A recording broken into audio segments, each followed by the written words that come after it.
ভাই 500 টাকা খুবই একটা দরকার আছে, দে না ভাই। আরে ভাই পয়সা আমার কাছে নাই রে, থাকলে কি তোর দিম না? খুব একটা দরকারি কাম আছে, দে না পয়সা। দিয়ে দিম তোর 10 তারিখে পয়সা দিয়ে দিম ভাই। তোর খালি 500 টাকা দিস, যা 500 টাকা দে না ভাই, খুবই একটা দরকার পড়েছে ভাই, তোর আমি পাই ধরে কই দে না ভাই। ঠিক আছে 10 তারিখের আগে কিন্তু দিয়ে দিস, এটা কিন্তু বাড়ির কিস্তির টিয়া, না দিলে কিন্তু বেজালে পড়তাম গা। ঠিক আছে ভাই, তোর 10 তারিখের আগে দিয়ে দিম, তোর বিশ্বাস করে দিলাম দা। ঠিক আছে না, এতদিন ধৈর্য ধরলি আর 2টা দিন ধৈর্য ধর, তোর পয়সা আমি 20 তারিখে দিয়ে দিম যা। বহুত 10 তারিখ 15 তারিখ পার করছে, আজকে আমার পয়সা লাগবে। আর একটা বার ধৈর্য ধর, যা দিয়ে দিম তোর পয়সা। ও কুশে কুশে, ওই ওই ওই কোসা বাইতে নাই কোসা বাইতে নাই। ও কুশু বাইতে নাই।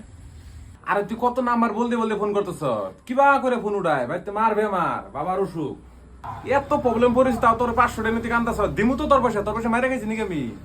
আরে ভাই তোর পয়সা দিমু তো আমি একটা খুব বেগর আছি রে। কি এবার 500 টাকা নিছি, সারা দিন রাত কল এখন বাড়ি বাড়ি ভাঙবি নাকি? আর গ্রামে গ্রামে কয়ে বেড়াচ্ছিস তোর 500 টাকা নিছি। হ তাহলে পয়সা দে তাহলে আর না ভাই, আমারও পয়সা মার্কেটে ফাইসা আছে রে, ওরা দিয়ে দিলে তোর দিয়ে দিমু, যা টেনশন করা লাগবো না।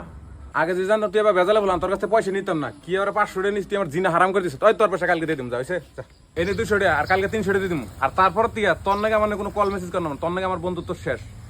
আমরা মানুষের সাথে লেনদেন করি বুঝছিস কি, তোর না গালিতে না 5 বছর ধরে মানুষের কাছে পয়সা পায়, তাতে একদিনও তো পয়সা চাই নাকি? আর হাইরে 2 মাস হয়ে আনা 500 টাকা আমার বাড়ি করবো এঙ্গালালি। হ্যাঁ তুই পয়সা নিচ্ছিস কম না তোর, আমি তুই বদনাগালার পয়সা দিয়েছে, তোর পয়সা দিয়ে না, তুই কি বাল ফালাই যা, তুই কার ডেকে নিবি নিয়ে তোর পয়সা দিয়ে না, যা। হেনতে বন্ধু মানুষের পয়সা করতে জানা না, বন্ধুর নাকি চিরা খালি মাইবা খানা বুঝছিস কি, তোর টিয়া দিস না, তোর 70 হয়ে গেলাম কেন।